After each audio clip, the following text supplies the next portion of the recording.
Oliver Serrano, vocero de la Alianza CD Panameñista. Bienvenido a Choc de Opiniones y quisiera empezar, tenemos mucho que debatir, Sí, específicamente mucho del tema económico, del foro económico que hubo ayer, pero quisiera preguntarle específicamente el tema del sistema educativo, sobre la calidad. ¿Qué opina de esto y cuáles son las estrategias que tienen ustedes como partido para evolucionarlo? Bueno, ante todo, muy buenos días a ustedes y a todos los radioescuchas en esta mañana a través de la radio y de los sistemas informáticos que tenemos en el país, a través de las redes y demás. Así que me siento pues contento de estar aquí con ustedes en esta mañana y poder compartir algunas ideas de lo que se dio en el foro económico en el día de ayer y lo que me preguntan de manera específica del sistema educativo, ¿verdad? Antes que nada, en el día de ayer se dio un foro en el que también se tocó este tema, el tema de la educación, y tuvimos la participación de nuestro candidato a vicepresidente de la República, José Blandón Figueroa, quien participó haciendo pues parte de este panel en que se desarrollaron temas muy importantes como lo fueron la inversión, como lo fueron el sistema de el sistema de IBM, el pilar de IBM de la Caja de Seguro Social que está pasando actualmente por una crisis. Se tocó el tema de la educación para el trabajo que ustedes acaban de mencionar y se trató el tema de empleo. Entonces, claro, sobre estos temas tuvimos la oportunidad de exponer algunos aspectos y algunas ideas muy importantes. Y en el tema de educación, pues, es claro pues que el país avanza en un sistema que le faltan todavía, educativo, que le hacen falta todavía muchos ajustes. Las cosas que se iban a hacer al principio y que se prometieron al principio de este quinquenio no se han desarrollado como la población esperaba. Las escuelas, si ustedes pueden ver, incluso al día de hoy no están todas listas. Se tiene mucha deficiencia, se tuvo que aplazar, se acaba de anunciar por parte del Ministerio de Educación que se tiene que aplazar el día de entrada de los estudiantes, principalmente de la premedia y media, y una serie de cosas que requieren una atención integral, requiere de decisiones desde el más alto nivel del gobierno para poder realizarlas.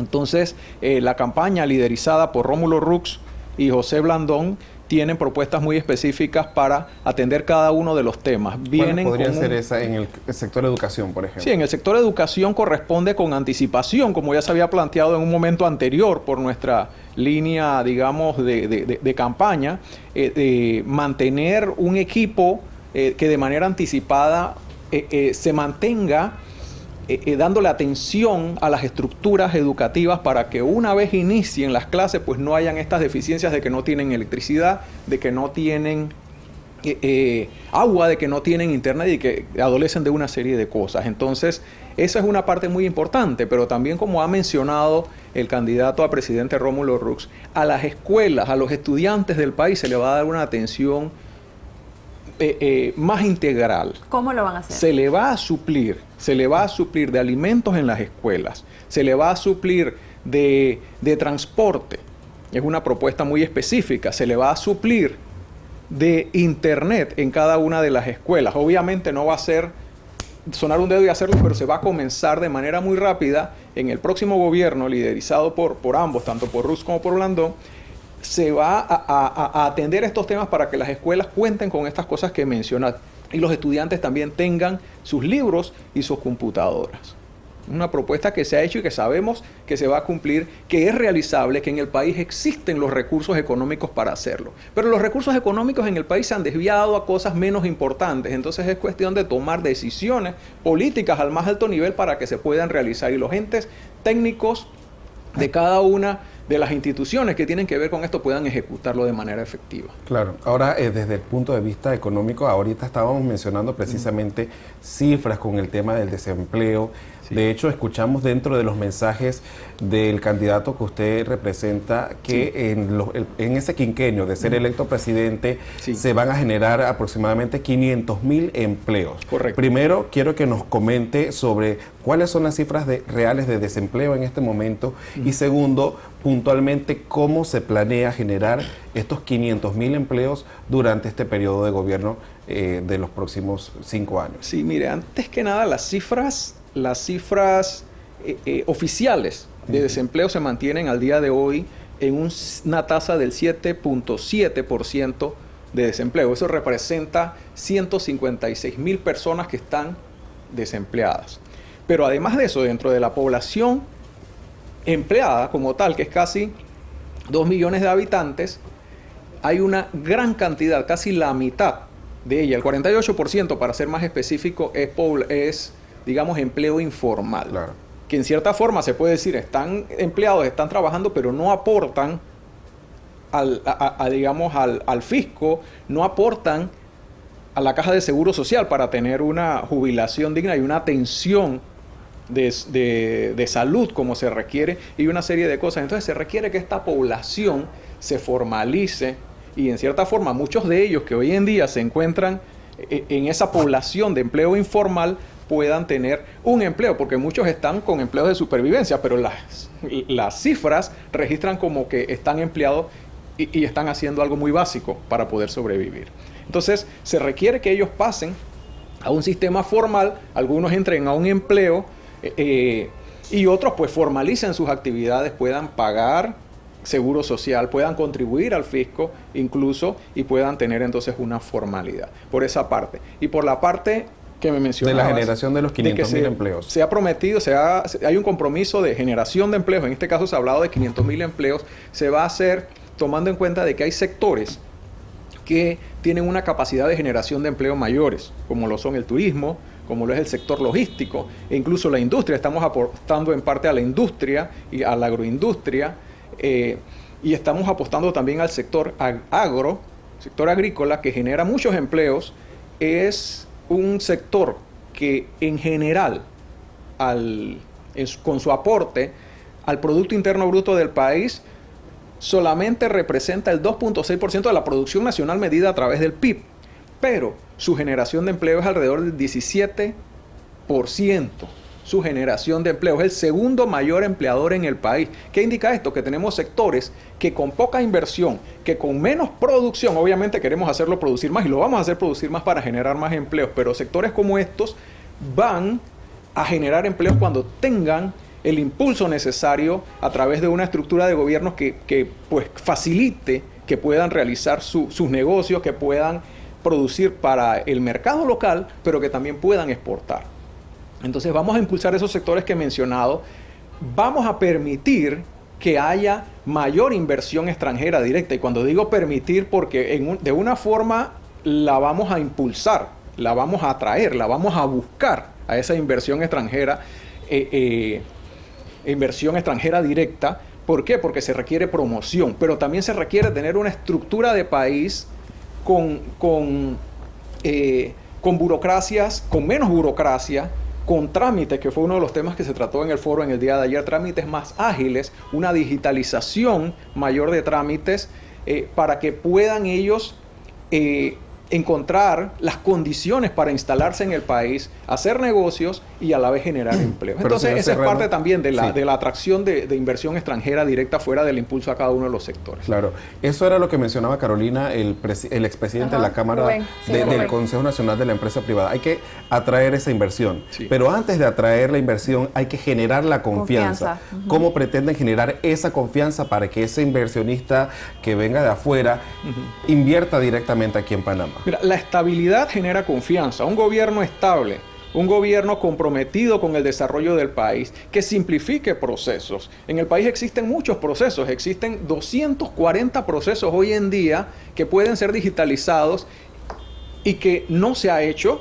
por falta de las tomas de decisiones que corresponden.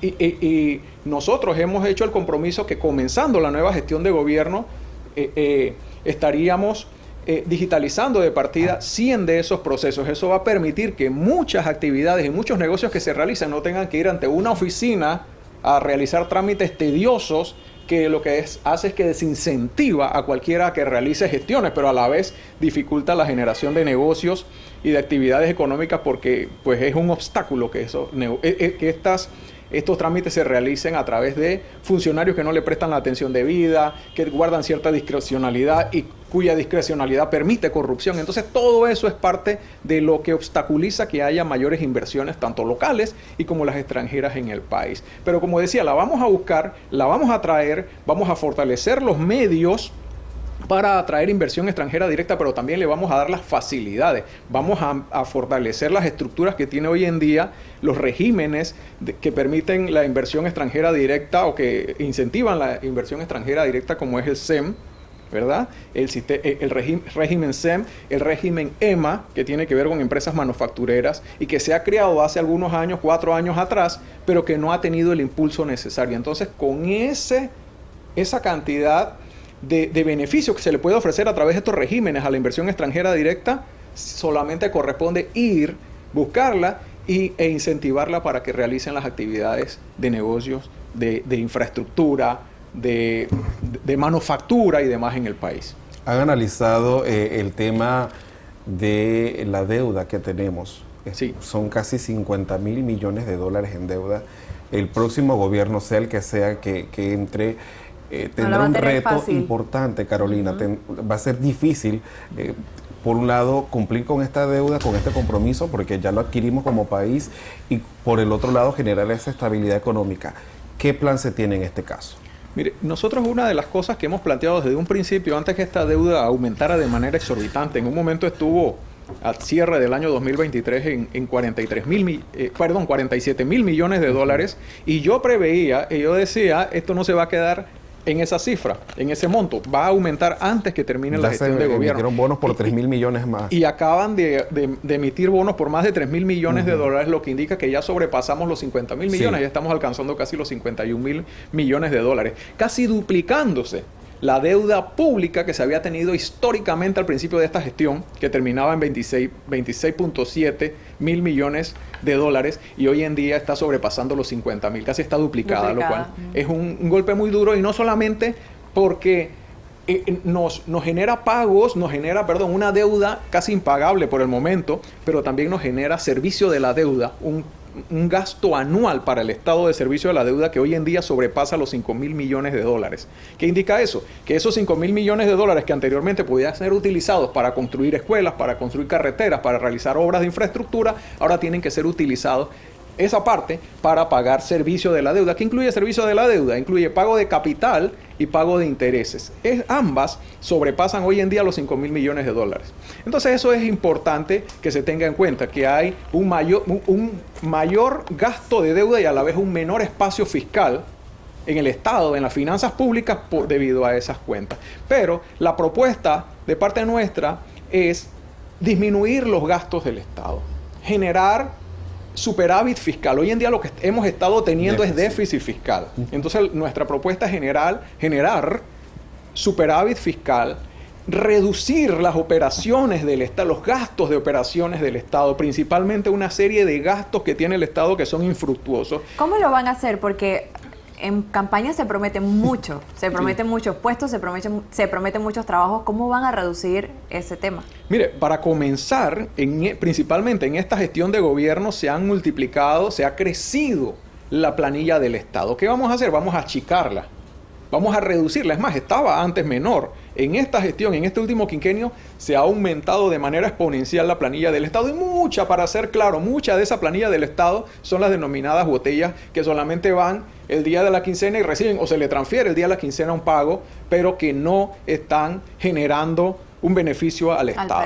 Entonces, para comenzar, el compromiso es reducir quitando todas esas botellas. Se van a quebrar, como dicen por ahí, todas esas botellas para que pueda disminuirse por esa parte. Se le va a reducir el presupuesto, que es un compromiso, el presupuesto a la Asamblea de Diputados, que hoy en día está por encima de los 250 millones de dólares y que funciona muy bien con un tercio o con menos de ese monto. Para comenzar, si pueden ver, ahí ya hay un ahorro bastante importante. Pero además de eso, se va a reducir en una lista muy importante. Hemos hecho una lista muy grande de temas en el que va a haber reducción de gastos del Estado. El país puede funcionar con mucho menos de los 30 mil millones de dólares de presupuesto que tiene hoy en día. Es más, El Salvador lo hace con menos de 9 mil millones de dólares y tiene una población que es poco más de 6 millones de habitantes. Costa Rica tiene también más población que Panamá y tiene mucho menos presupuesto, pero es saber manejarlo. Precisamente esa era una de mis dudas. Si usted considera que Panamá, siendo un país tan pequeño, es acorde a la deuda que tenemos. Bueno, mire, pero bueno, ya me lo acaba de contestar. Sí, sí, correcto. Es más, los países se pueden endeudar si desean, muchos lo pueden hacer, lo cual no es sano. No es sano para Panamá haber duplicado la deuda en un quinquenio. No es sano que tenga que pagar ahora mucho más cada año de servicio de la deuda, que es el pago que les mencionaba, tanto de intereses. Sobre todo deuda para gasto y no para inversión, ¿no? Y usted lo menciona de manera muy acertada. La mayor parte de esa deuda que se ha contratado ha sido deuda para pagar gastos operacionales del Estado, en muchos de ellos planillas y otros gastos corrientes. Entonces eso no es sano para las finanzas de un país. Por otra parte, la inversión pública se ha visto muy reducida. Gran parte de lo que se escribe en el presupuesto del Estado, de que estamos alrededor de 4.000 millones de dólares de gasto de inversión o de montos para inversión, no es tan real como se señala ahí. Hay muchos de esos montos que son dirigidos a transferencias, a subsidios y a otros gastos que en realidad no son inversión, y menos inversión en infraestructura, que es lo que necesita el país para poder incentivar el crecimiento económico. Entonces, nuestro compromiso también es aumentar el presupuesto en inversión pública, principalmente inversión en infraestructura, porque nosotros, yo como economista y muchos de nosotros, el equipo, ya estamos anuentes a que se requiere tener esa mayor inversión en infraestructura porque es la que incentiva el crecimiento económico. Panamá ha crecido, pero ha crecido en sectores que no generan la gran cantidad de empleo, por eso tenemos el empleo tan alto que tenemos, mientras hemos tenido, por ejemplo, en el año 2021, un crecimiento de 15.8% del PIB. Año 2022, 10.8%. Se ve bonito. Claro, veníamos de un decrecimiento de 17.7% en el año de la pandemia, en 17.7%, y que no solamente por la pandemia, sino por las medidas poco acertadas que se tomaron de encierro total y demás. Entonces, el efecto rebote de haber caído a 17.7 nos hacía o obligaba a que hubiese un crecimiento de esa magnitud porque teníamos que volver a los niveles de antes. Entonces, pero en sí ha habido un crecimiento como tal o una recuperación parcial, pero no ha habido recuperación del empleo. Entonces se requiere que haya inversión pública, como les mencionaba, se requiere que haya inversión extranjera directa, se requiere que haya un mejor manejo de los recursos públicos para que aumente y mejore el empleo en el país. Perfecto. Así es, Oliver Serrano, vocero de la campaña de la Alianza, sede panameñista. Gracias por acompañarnos esta mañana en Shock de Opiniones. Así es, muchas gracias.